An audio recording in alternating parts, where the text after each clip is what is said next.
Unmute myself. Hello there. Welcome everyone to the Emirates Stadium, where you probably already know it has finished. Arsenal 1, Norwich City 0. Norwich's fourth game of the Premier League ends in a fourth successive defeat. They finished the previous Premier League campaign with 10, so they're now up to 14 successive Premier League defeats. They've only scored 2 goals in that time in 2 games. And I think what I have probably felt is the same thing as all you guys, which is leading up into this game, it's just so tiring being everyone's opposition to getting themselves up and running like Arsenal did today to a degree. Or, just the whipping boys, the ones who are going to see out the season probably finishing bottom in terms of the eyes of everyone externally in the football supporting Premier League supporting fandom. Sorry, someone's just walked out with a cookie, which is very off-putting. Oh, it's a slice of pizza, even worse. So apparently the Norwich City players are getting pizza. Obviously they put the work in. So I know the narratives and covering them, it gets really frustrating. And I did really just want something different to happen today. And initially I thought maybe a really good performance might be enough. And I guess it's subjective and objective whether you think it was a really good performance today. But also I've realised that wasn't enough. I did actually want them to get something from this game. So if we break it down, I think that's quite easy actually in a way, because I thought Arsenal were exceptional in the first 25 minutes. Just pen Norwich back. Norwich barely got a pass. I think the first 7 minutes they made 7 passes. So they were, it was a barrage, which in fairness, Norwich did defend pretty well.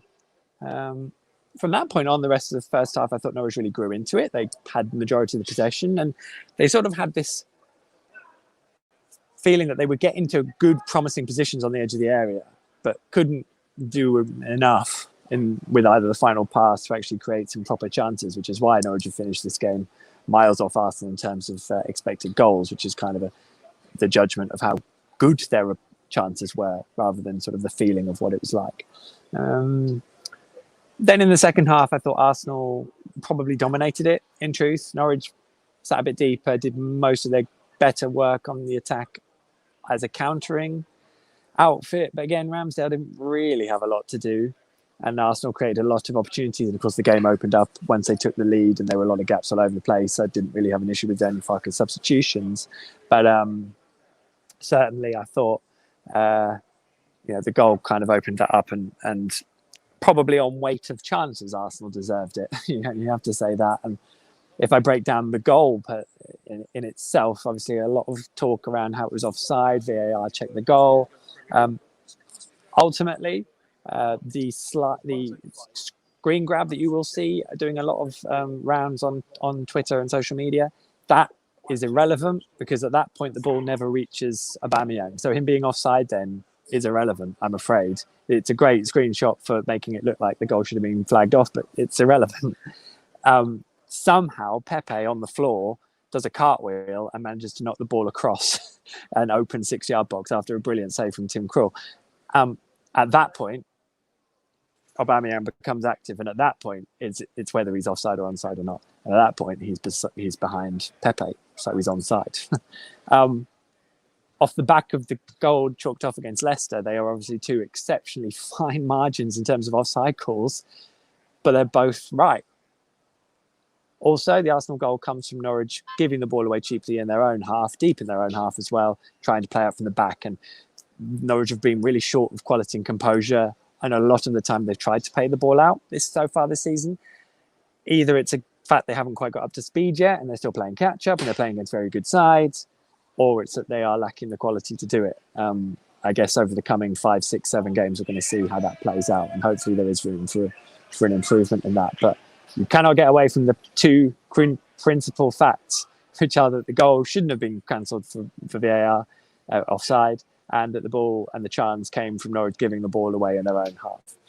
That said, I felt initially at the time that Saka used his arm to win possession. VAR obviously didn't check it because presumably it was slightly too, or they were too focused on the offside and decided they could only check one thing because they're trying to cut down on the time. I don't know, but for me, that is a debate to be had. And we will never know the hypothetical situation of what happens if Norwich score a goal like that here, or if Norwich get in that situation. You'd just like to think everyone gets the decision right, because I don't want to sit here lamenting that. But I can't lament the two so far because they were both right, I'm afraid.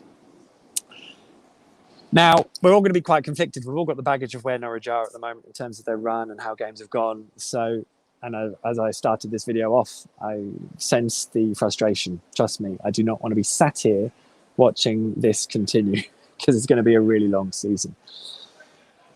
I do feel there are elements where if you go back to 2018-19 and Norwich had a dodgy start, and maybe the West Brom game is a good indication of that. They don't feel like they're a million miles off some better luck and better fortune to a degree. The thing is, having played teams that probably some people will feel they should have lost to, although I've seen the last two games both described as missed opportunities, Norwich got Watford at home, and the reality is now, we're expecting Norwich to win that game, and that is a new pressure, because ultimately at Carrow Road on Saturday, Norwich have got to do enough to win that game against Watford. That's what we're dealing with, and Norwich have created that situation because it has been a case of these 4 games. We've been trying, but we've been playing tough teams. Can't really much more I can add to that. That is the way it is. Really interesting team selections. Lots of open criticism of it. Obviously, the 11 was always going to be judged on hindsight with how things go. I didn't have a massive issue with it, although seeing Lucas Rupp as sort of the deep lying defensive midfielder was a big call. I can see why a lot of the players didn't start in terms of the ones involved in international duty a lot, and someone like Milot Rashica still playing catch up, and he was okay when he came on. Interesting listening to Daniel Farker explain that Andrew Omobamidele was brought in ahead of Ben Gibson for pace, really, to try and counter the pace threat of Arsenal. And for his full Premier League debut, I thought he did pretty well. You can see he's learning, and Norwich are going to have a decision to make in terms of whether they give Andrew the time to learn at their own expense. I wouldn't start him against Watford, personally. Not that he did anything particularly wrong today. Obviously, Ozan Kabak was on the bench, as was Matthias Norman. Both will be hoping to start, I'm sure, soon, especially with a full week of training that they get now, so they're going to have the preparation time. But yeah, I thought Brandon Williams was really good and physical and strong, and produced a brilliant block in the second half. Tim Krul made a couple of good saves, actually, to keep it down to 2-0, because it could have finished 3 or 4, or 2 or 3, let's say. And Christos Zolis got thrown in for his debut, and I thought there was a lot of really good promise there. Maybe just sort of flitted out of it in the second half, but I don't think we have to be too patient with him. I think he showed enough to show that he can play at this level. I have to say, for a debut away from home at Arsenal, he did well. And also Pierre Lesmelou, I thought in the period when Norwich were very good in the end of the first half, I thought he was excellent. And I really want to see more of that from him, because you could see his experience and his quality were there, and that will be of real benefit if you can do that against a team who aren't like Arsenal, who did enough today. They obviously determined to prove a point. I thought the crowd in here were very good for the first 20 minutes, but actually kind of left the team to kind of sort it out for the rest of the time. How they get on from this season, I don't know. I don't think they're going to be troubling the top 6. So it'll be interesting how they do against the other teams, because Norwich need them not to just roll over against any other teams like Brentford or whatever. So we'll see how that unravels. Kieran Dowell got a start and did okay. He got a start based on his efforts in training. I thought he was okay today, but probably would have wanted to see more. I don't think Todd Cantwell was particularly happy about being left out of the starting lineup, judging by watching him before the teams came out for a warm-up. He looked a bit frustrated, but who wouldn't be, in fairness? So I'm certainly not digging him out for that. It's a good reaction.